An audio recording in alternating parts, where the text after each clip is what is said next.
All right, so we're gonna talk about. I've spent the better part of the last 3 to 4 hours playing with Xuan. I've tested her out with Jingyuan. I've tested her out with Kafka. I've tested her out with Blade. So I'm just gonna give you guys my thoughts as to how my experience has been going with her, with the build that I've been using. We'll go over the light cones and give my thoughts on all of these things because people have been asking a ton of questions about all kinds of things. And it's, as usual, a very nuanced discussion.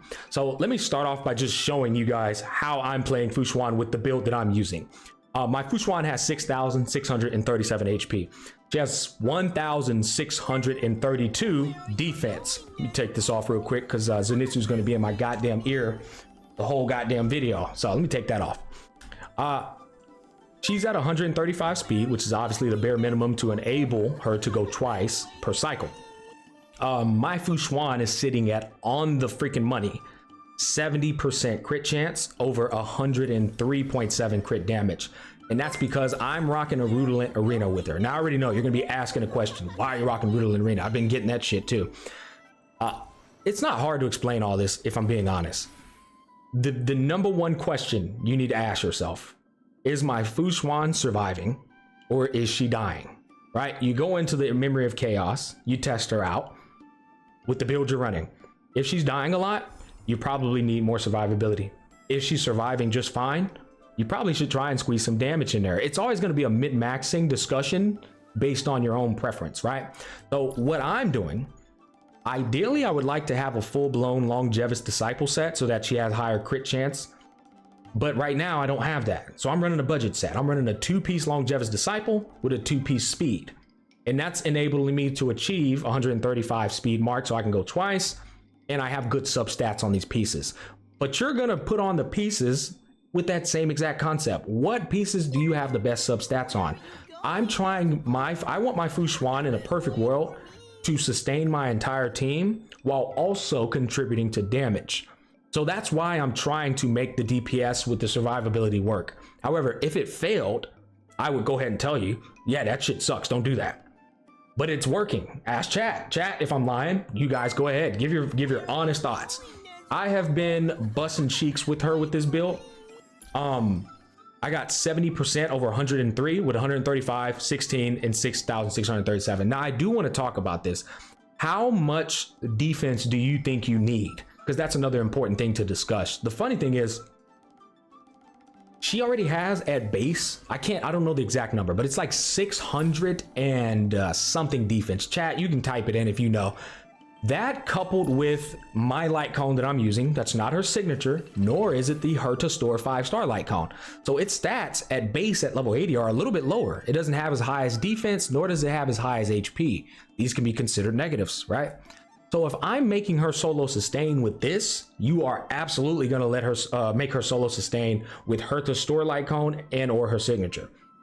But this has defense built in, and it has the all type resistance, which allows my entire team to be a little bit more tankier, which is huge.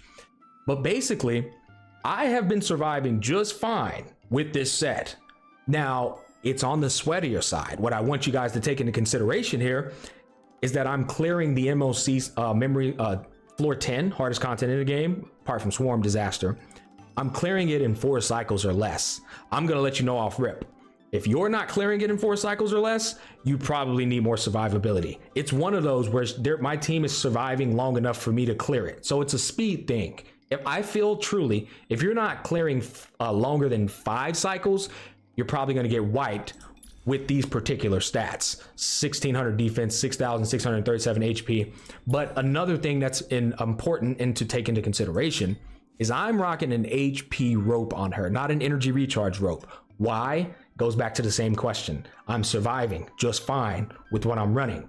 And the only way you should run an energy recharge rope is because you need more heals from your ult, because that's the only way she can heal the team, by popping her ult. So I'm gonna run an ER rope so that my team can get more heals and survive more, as well as herself, because she gets that passive that heals her back to full HP when you pop her ult.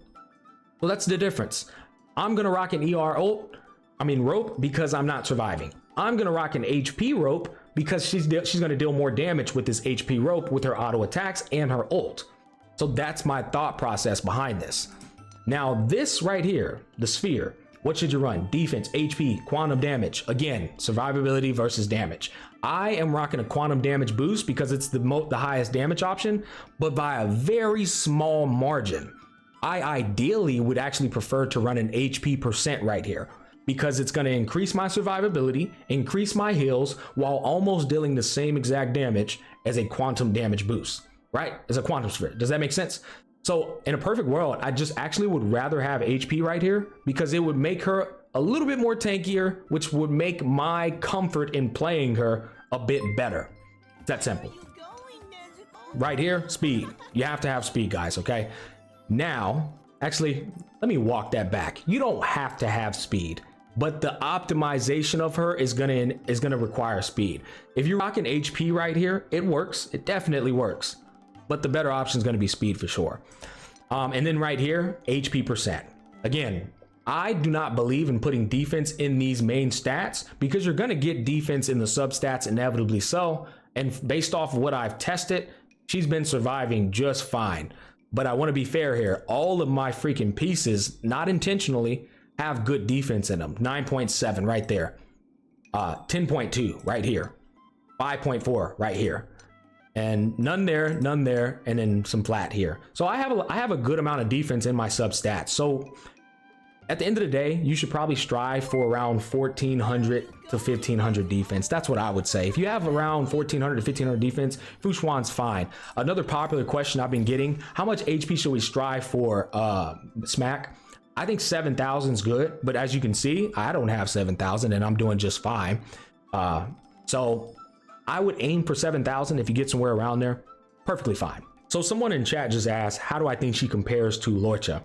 I answered this question earlier in the stream. I think the number one thing about Fu Xuan that separates her from Lorcha and puts her in a higher tier bracket is just the fact that she is anti 1-2 tap from the enemies. The cool thing about Lorcha is he's a divine tier healer, but he can't protect you from getting 1-tapped or 2-tapped. You can't heal that shit. You get sent to the Shadow Realm because Dunkmaster Darius did 5,000 HP. He can't protect you from that. Whereas Fu Xuan reduces that 5,000 into 1,000 and you're definitely surviving. So I like her better than Lorcha for that reason alone. Now I remember somebody in chat said, well, what if you can't strip the person and they're constantly buffing themselves? Her mitigation is so damn powerful. Buff your ass up until you go to your power level being over 9,000. Doesn't matter. She mitigates 70% of the damage. You're still going to survive. So you don't need to even worry about them being stripped until somebody comes along. Whereas if you don't strip them, then they just one-tap your whole entire team. I don't know. That's just hypothetically speaking. But for now, her survival is peak. And the comfort of using her in conjunction with the CC immunity, being able to recast that, it has truly been a pleasure. I'll be honest with you. She's just kicking ass in that regard. And mind you, again, these are with a very friendly, free-to-play build. My traces on her are 8, 8, 6, and 5. So it's not like I crowned her up, right? I did fill the tree out pretty damn well.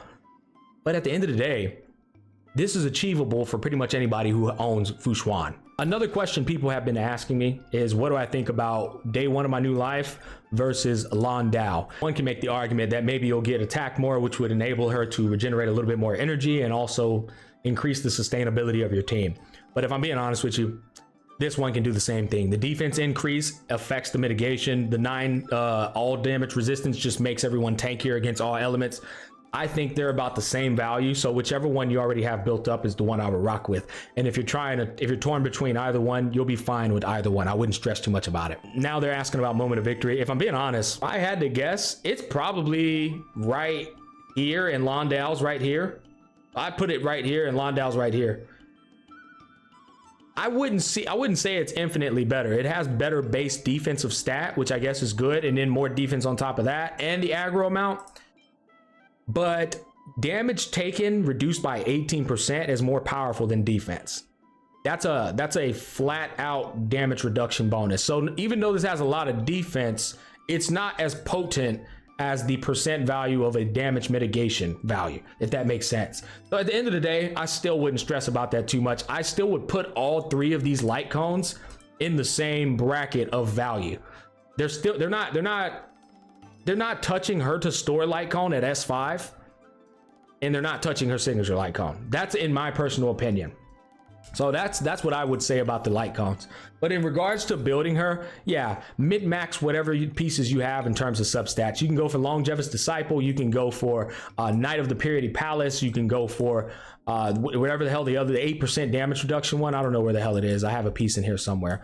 But yeah, mid-max whatever pieces you have the best substats on, that's going to enable her to have around 1500 defense, 7000 HP, and 134 or higher speed. Other than that, that's pretty much straightforward. Her sustainability is good with those numbers, and if you go higher than that, then it's GG's. But yeah, that's pretty much how I would build my Fu Xuan. Those are my thoughts of using her on the first day. She's been freaking tremendous. There's not a team I've used her with where I'm like, damn. Like Blade, her and Blade really impressed me. Blade's survivability with her was off the damn charts. But that's going to wrap this video up, guys. Those are my thoughts. Please comment down below if you have any questions or just your own thoughts on the matter. Peace, love, and happiness. Take care, and peace.